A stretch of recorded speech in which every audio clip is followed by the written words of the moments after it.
अस्सलाम वालेकुम dear students, उम्मीद करता हूँ कि आप सब खैर वाफियत से होंगे। तो आज के लेक्चर में हम डिस्कस करेंगे मैनिपुलेटर्स। सी प्लस प्लस में रहते हुए मैनिपुलेटर्स को डिस्कस करेंगे। इसमें हमारे पास एंड एल आ जाता है, सेट डब्ल्यू आ जाता है, सेट पर्सियन हम डिस्कस करेंगे, सेट फिल, शो पॉइंट और फिक्स्ड।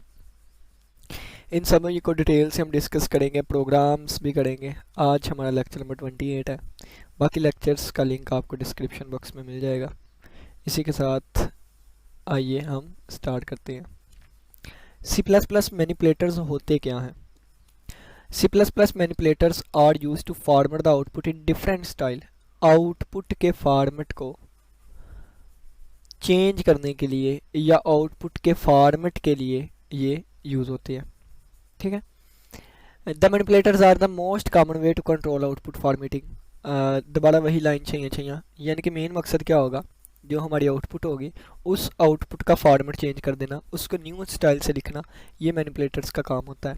तो दोबारा वही लाइन लिख दी गया कि मोस्ट कॉमन वे है आउटपुट फॉर्मेट को कंट्रोल करने के लिए। ठीक है। ये कुछ सी प्लस प्लस मैनिपुलेटर्स हैं जिसमें एंड एल आ जाता है, सेट डब्ल्यू आ जाता है, सेट पर्सियन आ जाता है, सेट फिल आ जाता है, शो पॉइंट और फिक्स्ड आ जाता है। तो चलिए आइए सबसे पहले हम इनको डिस्कस करते हैं। ठीक है।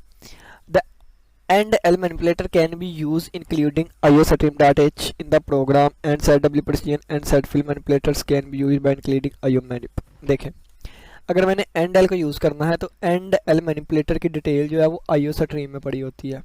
ठीक है।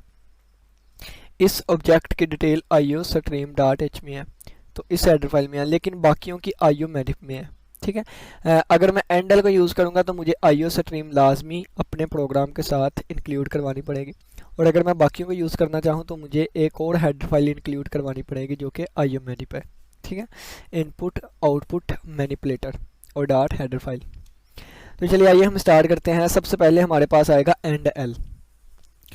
The word and L stand for end of the line. नाम से ज़ाहिर हो गया कि एंड एल का मतलब क्या है, एंड ऑफ द लाइन।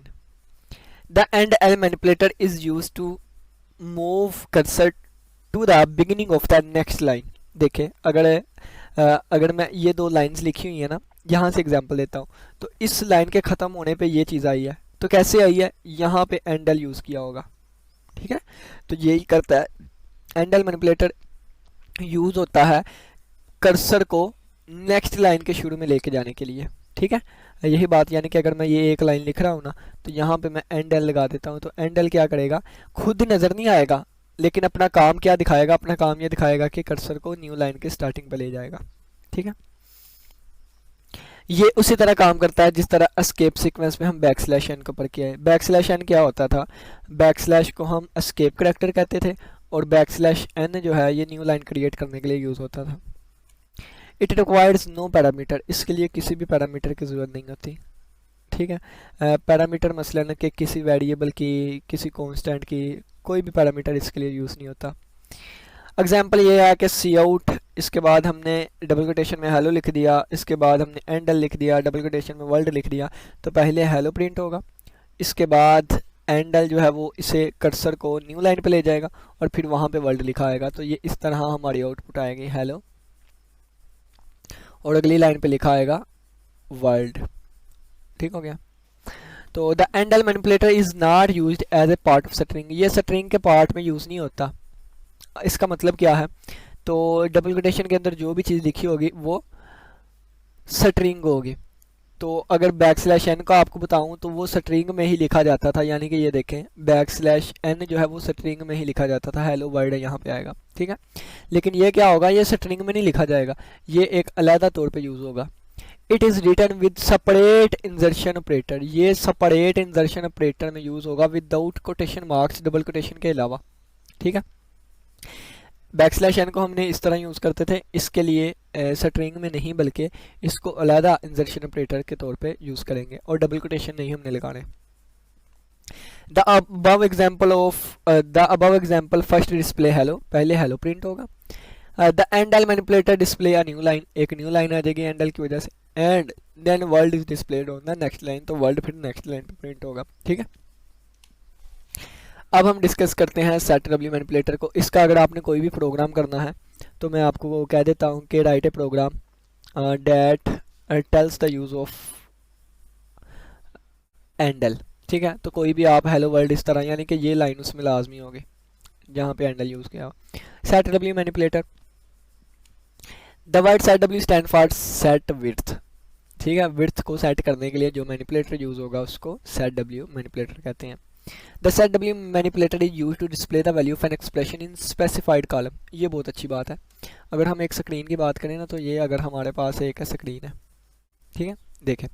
अब मैं फ़र्ज करता हूँ कि मैंने ना ये हमारे पास इसको चीज़ों को कॉलम में तोड़ा जाता है। ठीक है, ये कॉलम्स में इस तरह मैंने कॉलम्स बना लिए। ठीक है, ये मैंने कॉलम बना लिए। अब रो क्या होती हैं? रो तो इस तरह होती हैं, ठीक है ना, रोज़ इस तरह होती है। तो रो नहीं मैंने बनाई, यहाँ पे कॉलम की बात करेंगे। तो देखें, अगर पहली रो है, कितनी पहली रो, तो पहली रो यानी कि ये पहली रो आ गई, तो पहली रो में कौन से कॉलम पे मेरा आना चाहिए ए रिज़ल्ट, यानी कि इस कॉलम पे अगर मैं लिखना चाहता हूँ तो इस कॉलम पे कैसे लिखूंगा? तो सेट डब्ल्यू मैनिपुलेटर को यूज़ करते हुए। देखें ना, फ़र्ज़ किया ये भी रो है, 1 2 3 4 5, 5 रोज़ हमारे पास आ गए हैं और इतने ज़्यादा कॉलम है। तो फ़र्ज़ किया अगर पहली रो पे हम लिखना स्टार्ट कर रहे हैं यहाँ से, और मैं चाहता हूँ कि ये पहले 4 खाने ना बल्कि 5वें कॉलम से स्टार्ट हो, तो कैसे स्टार्ट करेंगे हम? सारा सेट डब्ल्यू की मदद से। तो it is use to display the value of an expression, किसी एक्सप्रेशन की वैल्यू को डिस्प्ले करवाना हो एक स्पेसिफाइड कॉलम पे, यानी कि यहाँ पे मैं कहता हूँ पहले 8 स्पेसिस वो छोड़ दे, यानी कि पहले 8 स्पेसिस की जगह छोड़ दे, उसके बाद लिखना स्टार्ट करे। ठीक है, तो ये यानी कि 8, पहले 5 कॉलम्स उसने छोड़े हैं, 5 या 8, उसके बाद लिखना स्टार्ट करें। तो ये हम सेट डब्ल्यू से करवाएंगे काम। उन्होंने कहा कि एक्सप्रेशन की वैल्यू स्ट्रिंग भी हो सकती है, नंबर भी, यानी कि जैसे मैंने यहाँ पे हेलो लिख दिया तो ये एक स्ट्रिंग का कोई नंबर भी हो सकता है। If the value of expression is less than specified numbers the additional columns are left blank from the left side. अच्छा, एक मिनट, एक और बात मैं बल्कि थोड़ा सा चेंजिंग तौर पे बता रहा था। Display the value of an expression in a specified column, यानी कि कॉलम्स की जगह स्पेसिफाई कर ली जाएगी और कहा जाएगा इस पे वैल्यू शो करवाएं। देखें, यानी कि वो इतनी जगह जो है वो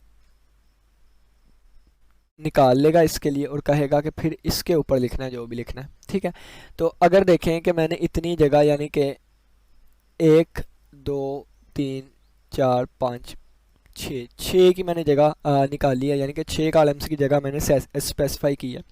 लेकिन अगर मेरे पास वर्ड पाकिस्तान आ गया तो PAKIST आगे AN कहाँ लिखूंगा? तो फिर वो खुद ब खुद आगे कॉलम 2 स्पेसिफाई कर लेता है। ठीक है, लेकिन अगर मैं फ़र्ज़ किया करता हूँ कि ये हमारे पास 3 चीज़ें हैं, 3 मैंने कॉलम स्पेसिफाई किया है, लेकिन वर्ड मेरे पास 2 वाला है यानी कि टीवी है, तो फिर ये और नेक्स्ट जो लिखा जाएगा वो यहाँ से लिखा जाएगा, यानी कि इसके लिए ज़्यादा स्पेसिफाई चीज़ें होंगी। ठीक है, ये खाली छोड़ दिया जाएगा। अगर एक्सप्रेशन की वैल्यू लेस देन हो स्पेसिफाइड कॉलम से, the additional columns are left blank from the left side. ये देखें, वैल्यू कम थी, स्पेसिस ज़्यादा थे, तो लेफ्ट पे तो लेफ़्ट साइड वाले खाली छोड़ दिए जाते हैं। मैंने राइट वाले छोड़े हैं तो लेफ़्ट वाले छोड़े जाएंगे, यानी कि ये है ना 1 2, तो इसको खाली छोड़ के टीवी यहाँ पे लिख दिया जाएगा।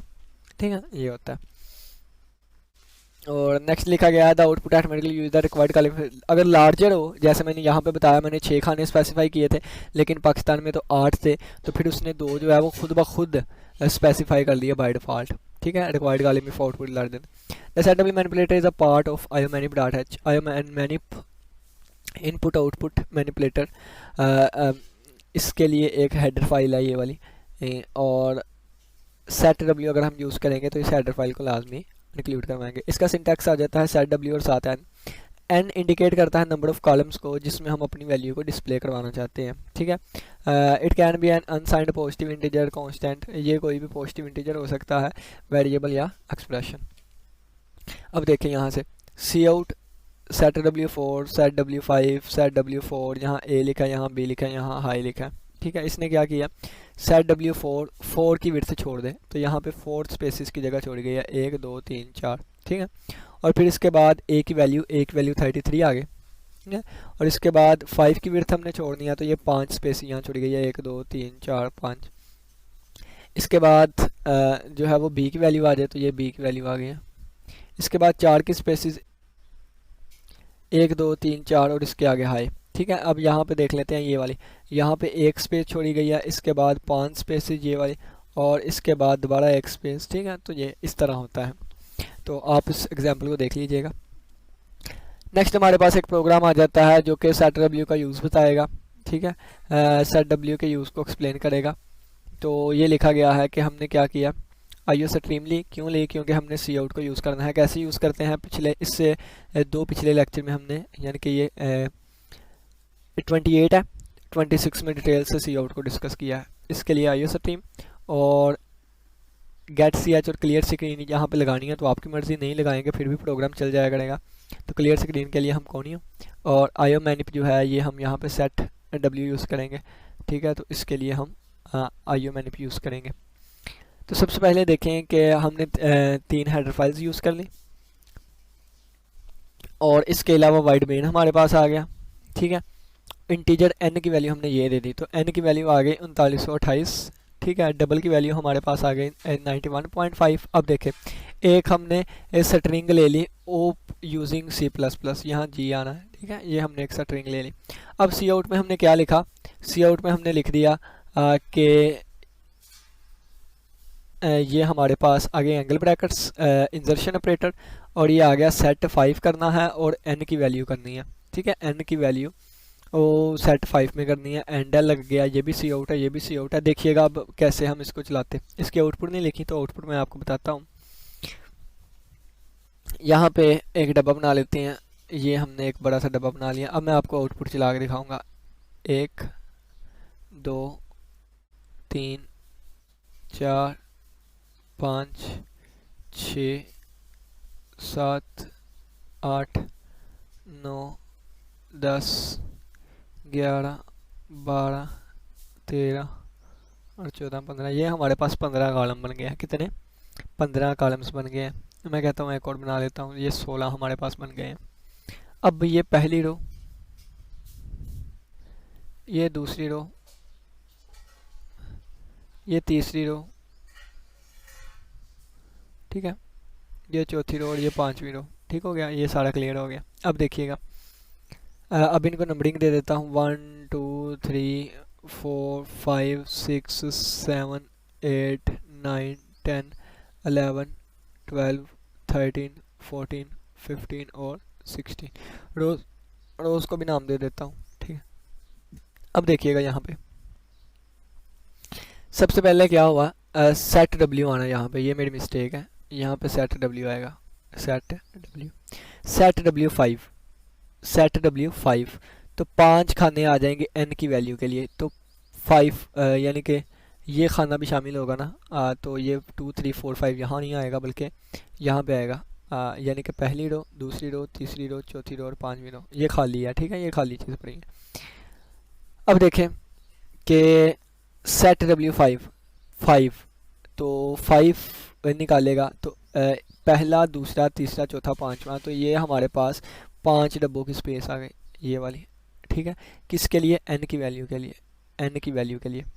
ठीक है, तो n की वैल्यू कितनी थी, 29 28, तो मैंने आपको बताया था लेफ्ट रो खाली छोड़ देगा, ये खाली रहेगा और 29 28 आ जाएगा, 39 28। ठीक है, तो यहाँ 39 28 यहाँ पे शो हो जाएगी, वो पहला खाना, ये वाला खाना फाड़ेगी रहेगा। ठीक है, अब देखें एक और एग्जांपल, एंड एल कहेगा न्यू लाइन पे आ जाओ, तो एंड एल की मदद से ये न्यू लाइन यहाँ पे आ गया। ठीक है, सेट डब्ल्यू 8, तो 8 खाने फिल किए जाएंगे। अब 8 खाने 8 खाने 8 खाने, ये 8 खाने स्पेसिफाई कर लिए गए। ठीक है, तो यहाँ पे वैल्यू क्या आएगी 91.5, तो यहाँ पे आएगी 5 और यहाँ पे आएगी 91 पॉइंट भी एक लेगा। ठीक हो गया, तो ये इस तरह आ गया हमारे पास।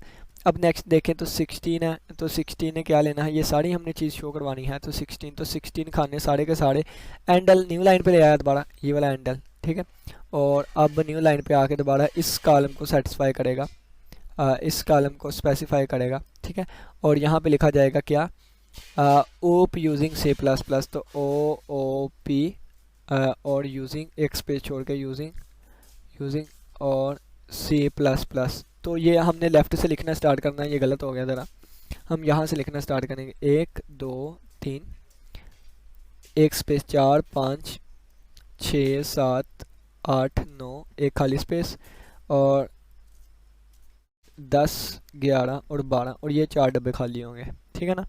3 से 4 जितने आपको लगते हैं खाली हैं वो आप देख लीजिएगा। 1 2 3 4 5 6 7 8 9 10 11 12 और 13 और 13 और 3 16, यहाँ पे 3 खाने खाली होंगे। उम्मीद करता हूँ कि समझ आ गई होगी। नेक्स्ट अब हम चलते हैं सेट पर्शियन पे। The set precision manipulator use to set the number of digit to be displayed after decimal point. ये हमें बताता है कि डेसिमल पॉइंट के बाद कितने नंबर्स को मैंने डिस्प्ले करवाना है। Set the number of digits को सेट करता है जो कि हमने डेसिमल पॉइंट के बाद डिस्प्ले करवाने हैं। It is apply to all सब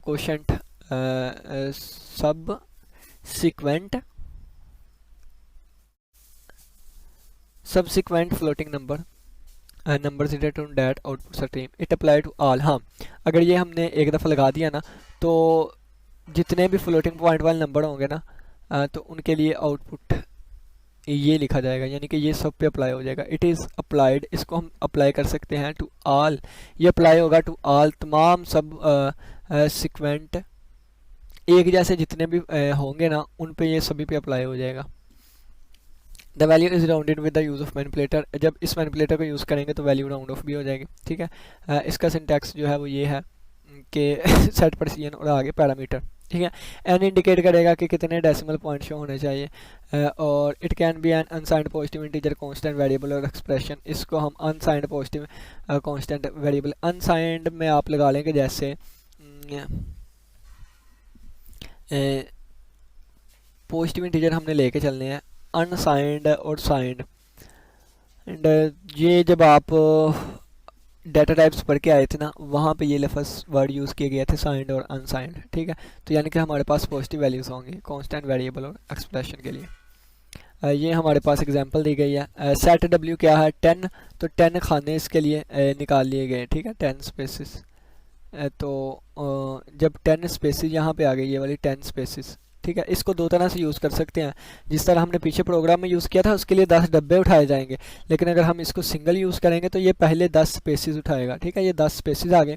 सेट पर्शियन ने क्या किया, सेट पर्शियन का मतलब है कि x की वैल्यू जो है उसमें इशारिये के बाद 2 0 आए, ठीक है। यहाँ पे क्या है, सेट डब्ल्यू 10 है तो यहाँ भी 10 लाइन स्पेसिस छोड़ दी और इसके बाद 5 की पर्शियन आए x की वैल्यू में, तो x की वैल्यू इशारे के बाद 5, ठीक है। तो ये 7, तो 7 प्लेस यहाँ पे छोड़ दी और 5 की हो इशारे के बाद x की वैल्यू, इसी तरह 6 प्लेसेस छोड़ दी, ठीक है। ये पीछे वाला हम सेट डब्ल्यू सेट विड्थ पर के आए थे, और 2 की हो x की वैल्यू में, तो ये 2 की वैल्यू, जब x की वैल्यू ये है, ठीक है।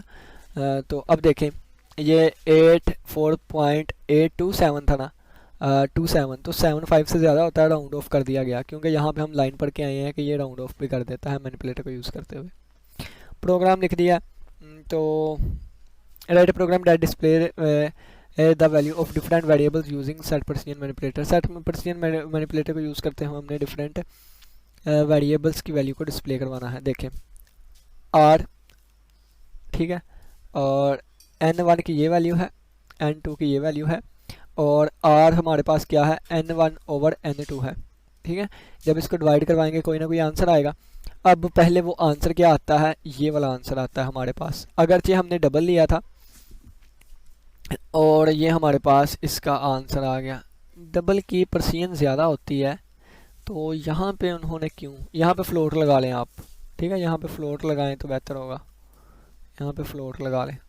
बुक में डबल लिखा हुआ था लेकिन डबल की तो पर्शियन ज़्यादा होती है, वो 6 नहीं होती, वो ज़्यादा होती है। अब हाँ, यहाँ फ्लोट लगा लिया तो ये इशारे के बाद 6 देगा। फिर अगर हम 5 की पर्शियन करना चाहते हैं तो ये 5 आ गए इशारे के बाद। अब देखें राउंड ऑफ भी हो जा रहा है, 7 था ना 8 हो गया, तो ये 4, 3 के लिए ये वाली है, 2 के लिए ये वाली है, और 1 के लिए इशारे के बाद ये 1 है, ठीक है। और बाकी ये एंडल लगा हुआ है, इस वजह से मैंने ये नीचे जगह छोड़ी हुई है, ठीक है। तो ये आप इसके बाद गेट से लगा दिया और हमारा प्रोग्राम कंप्लीट हो गया, ठीक है। फिक्स्ड मैनिपुलेटर क्या करता है, fixed manipulator is used to further control the output of floating point number. Floating point number जो होते हैं ना, इनकी आउटपुट को मज़ीद कंट्रोल करने के लिए यूज़ होता है।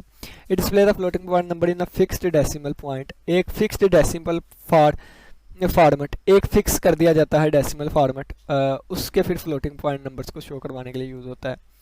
The the following statement sets the output of the floating numbers in the fixed decimal format. ये नीचे हमारे पास इसका सिंटैक्स लिखा गया है, सी out fixed all floating point number after the above statement executes and display in the fixed decimal format until the manipulator fixed is disabled।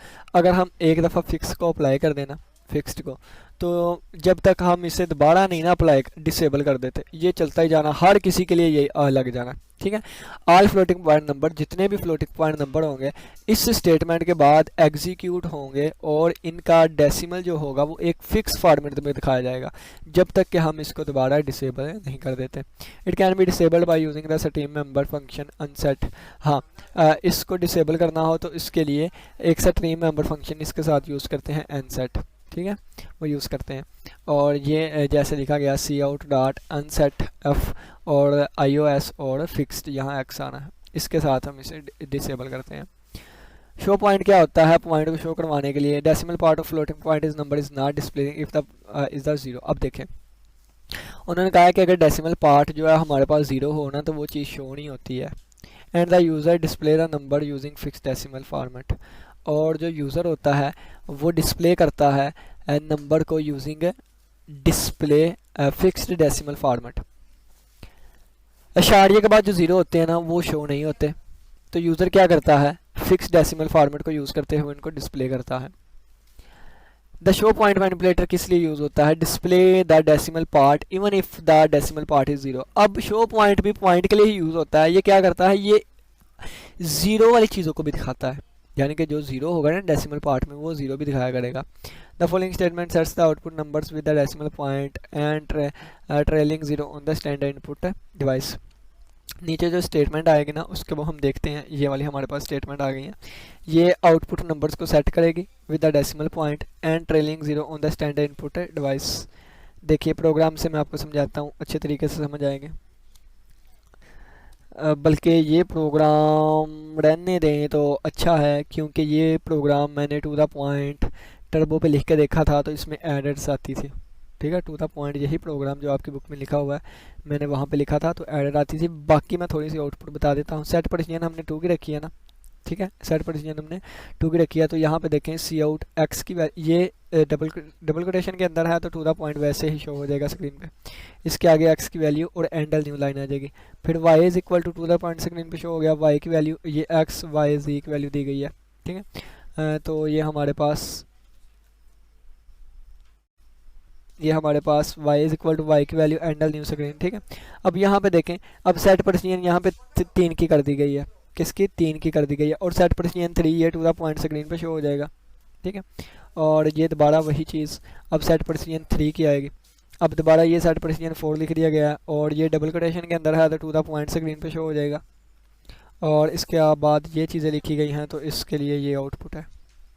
ठीक है, easy है। लेकिन इसमें मज़े की बात देखें तो ये हमारे पास ज़ीरोज़ भी शो हो रहे हैं। ठीक है ना, तो सी आउट सेट पर सी एन 3 एक्स, अब सेट पर सी एन 3 की एक्स की वैल्यू शो होगी तो ये वाली एक्स की वैल्यू शो हुई है। फिर सेट पर सी एन 2 वाई की वैल्यू शो होगी, फिर ये वाई की वैल्यू शो हुई है। और फिर सेट पर सी एन 4 ये जी की वैल्यू शो होगी तो ये जी की वैल्यू शो हुई है। तो गलत शो हुई है शायद, 1 minute,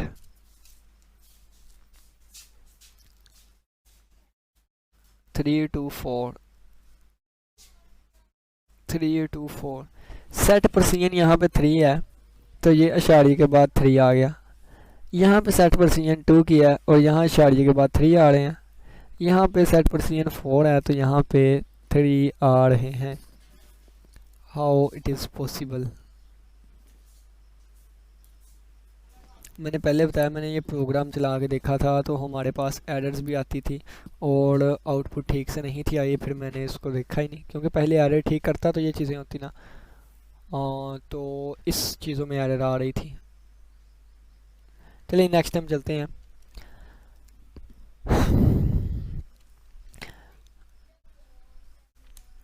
show point float fixed लगा दिया है और फिक्स्ड को ख़त्म नहीं किया, तो इस प्रोग्राम को मैं नहीं समझ सका। बाकी अगर आपको समझ आई तो कमेंट सेक्शन में लास्ट में बताइएगा। सेट फिल मैनिपुलेटर के बारे में देखते हैं, क्योंकि इस प्रोग्राम में एरर्स थी। मैंने टर्बो सी प्लस प्लस के करके देखा था। सेट फिल मैनिपुलेटर क्या करता है कि जो फ़र्ज़ किया कि मैंने इतनी विड्थ सेलेक्ट कर ली है ना, तो अगर मैंने टीवी लिखना है तो फ़र्ज़ किया ये थे ना खाने हमारे पास, टीवी यहाँ पे शो हो जाएगा, दो बाकी बच गए हैं ना, जो बचे हैं ना इसको फिल कर देना किसी और करैक्टर से, फ़र्ज़ किया स्टैटिक यूज़ कर लेते हैं, ठीक है, इस तरह यूज़ होता है। द सेट फिल मैनिपुलेटर क्या करता है, यूज़ करता है रिप्लेसिंग द लीडिंग और ट्रेलिंग ब्लैंक्स, ये जो पहले होती हैं लीडिंग या ट्रेलिंग ब्लैंक्स, इनको किसी खास करैक्टर से भर देता है। कोई पैरामीटर नहीं इसके लिए चाहिए होता, बल्कि एक पैरामीटर इसके लिए चाहिए होता है जो कि स्पेसिफाई करता है कि कौन से करैक्टर को हमने फिल करना है। The parameter can be a character, एक करैक्टर कांस्टेंट भी हो सकता है, करैक्टर वेरिएबल भी हो सकता है, एक इंटीजर भी हो सकता है, जो कि आज के सिस्टम में करैक्टर ही मसलन की शो करेगा। आज के सिस्टम क्या होता है, आज के सिस्टम एक कोड होता है। हर एक करैक्टर जो हम यूज़ करते हैं उसके पीछे एक न्यूमेरिकल वैल्यू होती है आज के सिस्टम में। The manipulator must be used with fixed width output, ये फिक्स्ड विड्थ आउटपुट के साथ यूज़ होता है। एग्जांपल दी गई है, जैसे फ़र्ज़ किया कि सेट फिल 42 और विद रिप्लेस द लीडिंग और trailing blanks in the output by static, तो जो भी खाली बचेगी हमने उसे स्टैटिक से भर देना है। The value 42 is decimal equivalent to the character in ASCII. अब देखें अगर स्टैटिक यूज़ कर लें फिर भी ठीक है, अगर 42 यूज़ कर लें तो फिर भी ठीक है। क्यों? क्योंकि करैक्टर जो है वो स्टैटिक जो है, करैक्टर स्टैटिक बराबर होता है, करैक्टर स्टैटिक बराबर होता है 42 के, स्पेस की वैल्यू 32 होती है, इसी तरह ABC की सभी की वैल्यू अलग-अलग होती हैं। तो एग्जांपल ये लिखी हुई है कि C out end L set fill और रिजल्ट, ठीक है।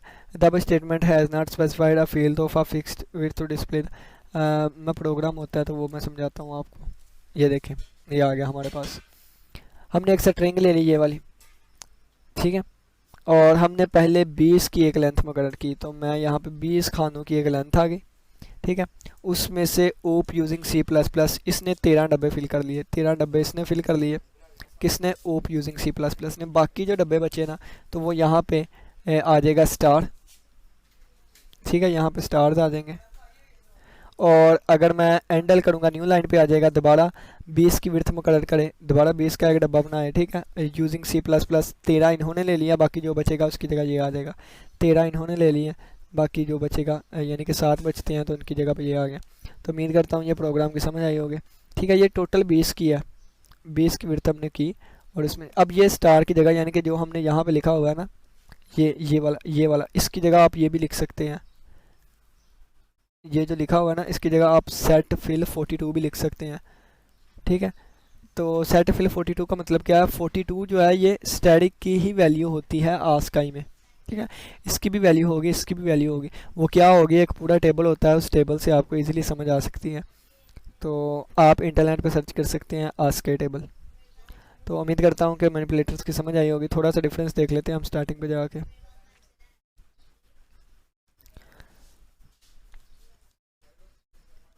हाँ यही था, एंडल क्या करता था, new line set W width को सेट करता था, सेट पर CN अशारे के बाद वाली चीज़ों को, सेट फिल जो विड्थ हमने मुकर्रर की है उसमें करैक्टर्स को बाद में फिल कर देता था। शो पॉइंट को शो करवाने के लिए फिक्स्ड जो है जब इसे इनेबल कर दें तो फॉर्मेट एक ही रहेगा, और जब इसको डिसेबल करें तो फिर ये ख़त्म हो जाएगा, ठीक है। एंडल क्या है, अगर एक चीज़ यहाँ पे लिखी है एंडल यूज़ किया तो न्यू लाइन पे लिखी जाएगी। सेट W क्या था, ये विड्थ हमने मुकर्रर किया, टीवी लिखना है तो यहाँ पे लिखा जाएगा, ये वाली चीज़ें खाली होंगी। और सेट फिल क्या करता था, जो खाली है उनको किसी करैक्टर से भर देता था, ठीक है। सेट पर्शियन क्या करता है, अशारी के बाद वाली चीज़ें कितनी आनी चाहिए वो। शो पॉइंट क्या करता है, पॉइंट को शो करता है, अगर ज़ीरो हो तो वो भी दिखा दिया करेगा। फिक्स्ड क्या करता है, एक फिक्स फॉर्मेट कर देता है फ्लोट का, और जब इसको फ्लोटिंग पॉइंट वैल्यूज़ का, और जब इसको हमने ख़त्म करना है तो इसके लिए इसको डिसेबल करना पड़ेगा। उम्मीद करता हूँ कि लेक्चर नंबर 28 की समझ आई होगी। इसी के साथ इजाज़त दीजिए, अल्लाह हाफिज़, अल्लाह निगहबान।